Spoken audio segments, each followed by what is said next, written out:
The videos from Crash Course Theater and the information in your textbook provides you with some excellent background on the time period and how theater in England developed from mystery plays put on by guilds to professional actors staging plays in purpose-built theaters. However, I've also put up a longer slideshow on Canvas than what you see here in this video lecture. That slideshow contains much of the same information that the Crash Course Theater videos contain, plus some additional information on early modern theater versus ancient Greek theater. And the slides are fairly text-heavy. You'll find the information needed on the quiz, both on the slideshow and from the Crash Course Theater videos, so it's up to you how to consume the material. I will not be recording a lecture on the first part of my slides, however. I'll pick up on the Shakespeare and authorship slide. I want to begin with putting to bed one of the great literary conspiracy theories of our time. Shakespeare did write his own plays, not Sir Francis Bacon or the Earl of Oxford, Edmund de Vere, or even Queen Elizabeth herself. These theories began circulating around 1785 when a clergyman and scholar named James Wilmot set out to write a biography of Shakespeare. He visited Stratford-on-Avon, Shakespeare's hometown, and tried looking for some books Shakespeare may have owned, or some legal correspondence, or some letters Shakespeare may have written. When he didn't find anything, he concluded that Shakespeare's wonderfully complex and literary plays could not have been written by a man who left no record of scholarly life. Wilmot speculated that the real writer was Shakespeare's contemporary, Sir Francis Bacon, who is credited with developing the scientific method, and who served as Attorney General under Elizabeth and Lord High Chancellor under James I and VI. This conspiracy gained traction in the late 19th century and into the 20th. It has had some surprising celebrity proponents, including such varied personages as Mark Twain, Helen Keller, Sigmund Freud, and Malcolm X. The three things I want to make clear are these. 1. No serious Shakespeare scholar believes in these conspiracy theories. 2. These conspiracy theories are mainly fueled by classism. In other words, the theories cannot accept that the son of a glove maker from the backwaters of England, who only attended school through the modern equivalent of 8th grade, could come up with such resounding and enduring works of literature. This, my friends, is snobbery of the highest order. Finally, you should not take your literary scholarship information from celebrities, no matter how talented they are in their own wheelhouses. Just like I won't be giving you medical advice or telling you how to shoot basketball goals. So, Shakespeare definitely wrote Shakespeare, but that doesn't mean he didn't have collaborators or people who served as co-writers. Think about the modern-day TV show. There's usually a team of writers. Since acting companies staged multiple performances per week, they were constantly on the lookout for new material, which means they would intersperse with their older works. Shakespeare himself probably collaborated on or edited plays usually credited to other playwrights, like Thomas Kyd's The Spanish Tragedy. Another thing to note that I've mentioned briefly before is that originality, as we think of it today, was not especially valued in the early modern era. Playgoers in 16th and 17th century England were more impressed with how the play was interpreting a work rather than originality. So Shakespeare and his fellow playwrights mined popular literary sources and history books for inspiration. These popular literary works, like The Palace of Pleasure and Holinshed's Chronicles, may also have been drawing their material from sources like Boccaccio's Decameron, or from the work of earlier historians. This is not so very different than today's popular entertainment.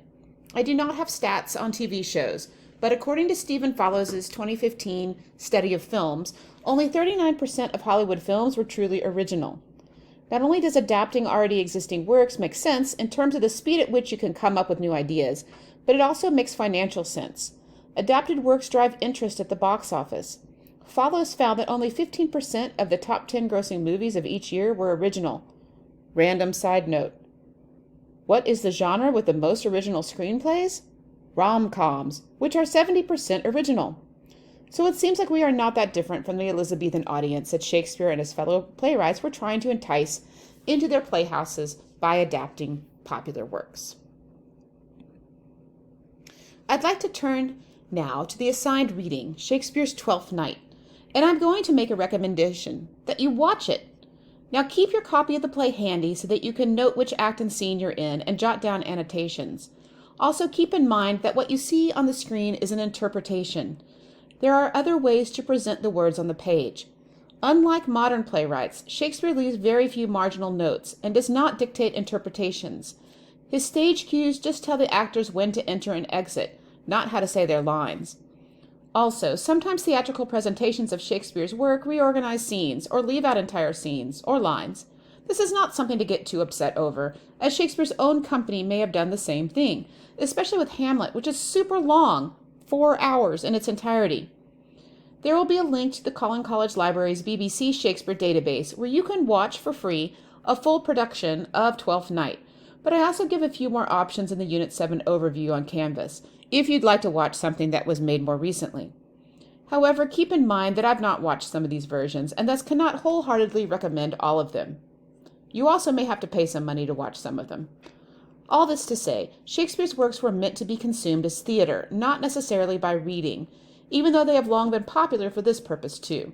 If you're worried about understanding the jokes and getting the meaning, I highly encourage you to watch the plays. The first bit I've assigned, Acts 1 and 2, will take you about 1 hour to watch. Twelfth Night is the last of Shakespeare's great festive comedies, like As You Like It and A Midsummer Night's Dream. After Twelfth Night, Shakespeare's comedies become much more problematic, more dark comedies. A play was defined as a comedy at this time period if it ended in marriage or a restoration of the social order, so all kinds of bad things could happen plot-wise in the middle of the play. Measure for Measure and All's Well That Ends Well are examples of these dark comedies that contain some very troubling aspects. Twelfth Night was written around 1601, just a year after Shakespeare wrote Hamlet. Like most of Shakespeare's writing, it was an adaptation of sorts.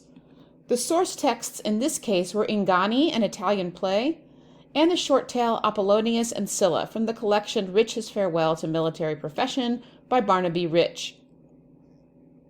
One thing you'll notice right out the bat is that the play includes lots of songs, usually performed by Feste the Fool.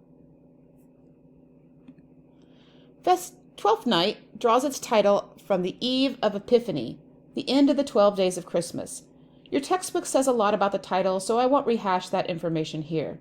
The alternate title for the play was What You Will. This subtitle has 2 meanings. The first is whatever you want to call it. King Charles took this subtitle seriously and titled his copy of the play Malvolio. The other meaning of What You Will is whatever you desire. Think through this meaning as the play progresses. How are the characters' desires activated and acted upon? Throughout the play, there are several recurrent themes which I'll sketch out here. There is a strong deception motif. We see this in the disguises characters assume. There is also a suspension of disbelief throughout. I won't go into a lot of detail here because I don't want to spoil the play, but there are some things that happen in the play world that you would have a hard time believing happening in the real world. Along with suspension of disbelief, look out for characters who are passive, letting fate happen to them, and those that are active. And then there are those who are kind of passively active, letting things happen to them, but still going around and doing things. Madness is also a strong theme. Several characters, whether through lovesickness, drunkenness, or occupation, like Feste the Fool, appear to not be in their right minds. The title Twelfth Night clues the audience in that this play will involve a carnival atmosphere. Think Mardi Gras. However, there's a flip side to all that celebration, and several characters bring up Lent by name, the season where Christians historically fasted and repented. You can see this in the juxtaposition most keenly in the subplot with Malvolio, Sir Toby, Maria, and Sir Andrew. Finally, to bring up one of my own research interests, let me go back. Sorry for that blip. Finally, to bring up one of my own research interests, I'd like to talk about exogamy, which is marrying outside one's group, whether that's race, class, age, etc. Exogamy is closely linked with social climbing in the Renaissance. Which characters in Twelfth Night are looking to improve their station by marrying up, so to speak? I will now give you a few character notes, starting with Viola, or Cesario. We have in Viola a remarkable comic heroine, but also a Renaissance trope, the cross-dresser. In order to ensure her safety in Illyria after her shipwreck, Viola disguises herself as Cesario. and enters the Duke Orsino's court. Cross-dressing is a frequent device in Shakespearean comedies, but it was also a device used by other playwrights of the Renaissance, including those in other countries, like Lope de Vega, the Shakespearean Spanish playwright, if you will. There's one big difference, among other small ones, of course. Women were not allowed to perform on stage in England during this time period, unlike in Spain and some other European countries. Therefore, young boys played all the female roles. Think about the complications here. The actor playing Viola is a male, but is cross-dressing as a woman for his job. Then his character Viola turns into Cesario, and the actor reverts back to his male gender. Add into the mix the fact that Cesario becomes an object of sexual desire for Olivia, and maybe even Duke Orsino, depending on the interpretation that you see, and you can foresee all kinds of avenues for queer theory to abound. Think about the agency Viola gains as Cesario, the freedom of speech and movement. However, what complications come from her disguise? Which ones just come with the territory and which ones are unexpected? I highly recommend watching at least 2 versions of Act 2, Scene 4 to see how different actors have played the tension, sexual or not, between Orsino and Cesario Viola. Many of the performances I've seen have included a kiss in this scene. Is this homoeroticism? Is the Duke understanding at some level that Cesario is Viola? Does he suspect that Cesario is a front for a woman? These are all things I'd ask you to consider as you read and watch the play. The very first character we meet in the play is Duke Orsino, who opens up Act 1, Scene 1 with the famous lines, "If music be the food of love, play on." You see in Duke Orsino a man who is pining away with love for the fair Olivia, who is having none of his wooing. Duke Orsino represents a popular character type that one sees in the English Renaissance, one that Shakespeare himself cultivated in other works, the melancholic. Without getting too much into details here, Shakespeare is presenting us with someone suffering an imbalance in his black bile, which the spleen was overproducing. This Renaissance understanding of medicine is based on the works of Galen, Aristotle, and Hippocrates of Hippocratic Oath fame. In the Galenic understanding of health, medicine and philosophy were intertwined. Melancholia, or the disease associated with an imbalance in black bile, was a bit of a fashion in England in the early modern era.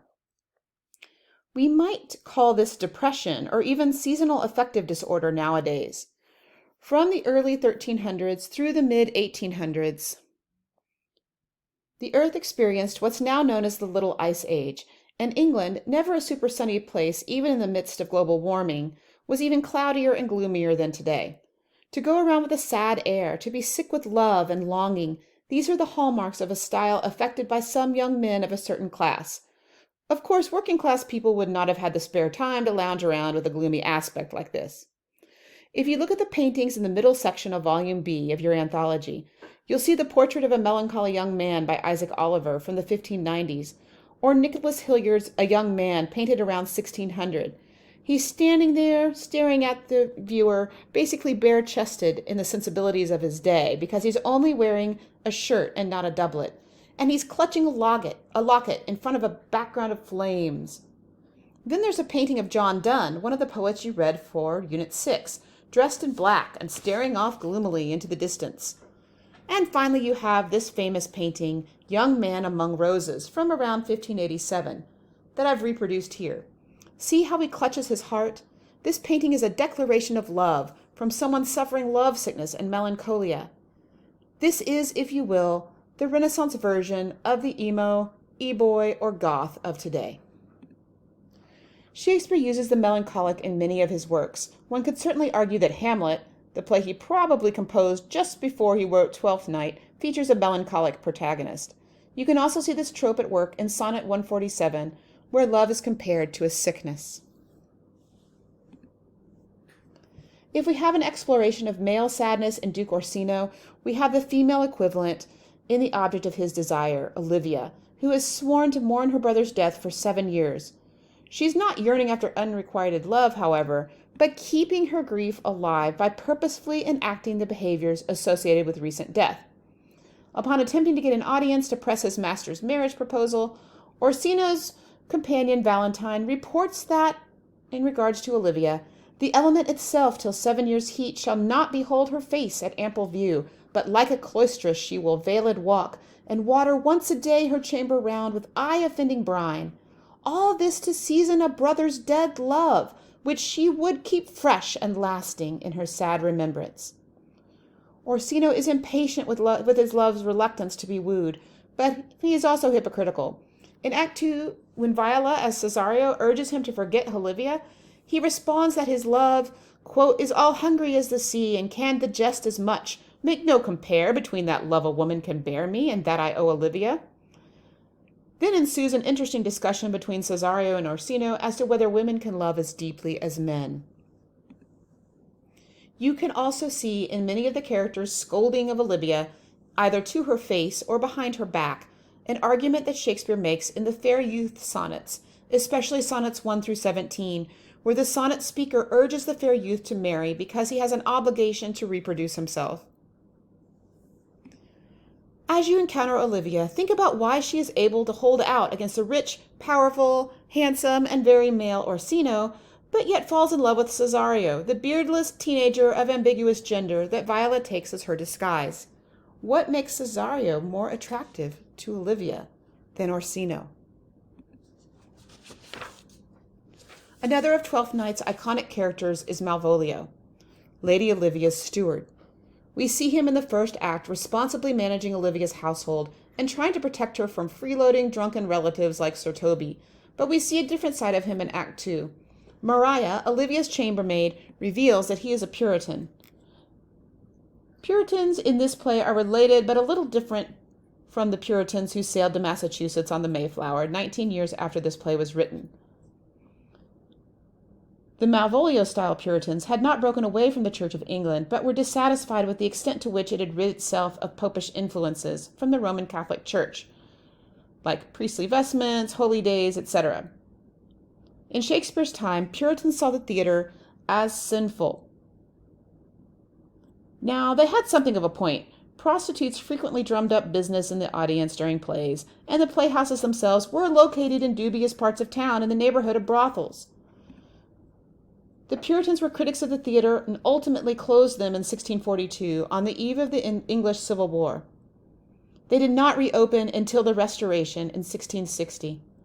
You can see Malvolio's judgment of Sir Toby and Sir Andrew Aguecheek's tomfoolery and loudness as a stand-in for Puritan disapproval of the theater. But Malvolio has another side to him as well. Like Duke Orsino, Malvolio loves Olivia. However, unlike Orsino, Malvolio's social status is lower than Olivia's. Any marriage with her would mean a significant rise in status for Malvolio. You see him meditating on what his life would be like in Act 2, where he is indulging in a social climbing fantasy to the delight of Sir Toby, Fabian, and Sir Anthony, who are eavesdropping. The final character I'd like to speak about in this introduction is Feste, the fool. We see him indulging in some hijinks, but not to the extent that Sir Toby, Sir Anthony, and Maria do. He operates in the play as a truth-teller. Listen to him in Act 1 as he is able to chide Olivia for her foolishness and wallowing in grief more successfully than any other character. He also sings many of the play's songs. He is referred to in the script as the clown or the fool. If you watch the 1996 Trevor Nunn adaptation of the play, you'll see Feste as a more omnipresent character, letting on that he knows more about the plot than anybody else. But that is an interpretation. I will leave you now to read and/or watch Twelfth Night, and I look forward to reading your thoughts in the discussion board.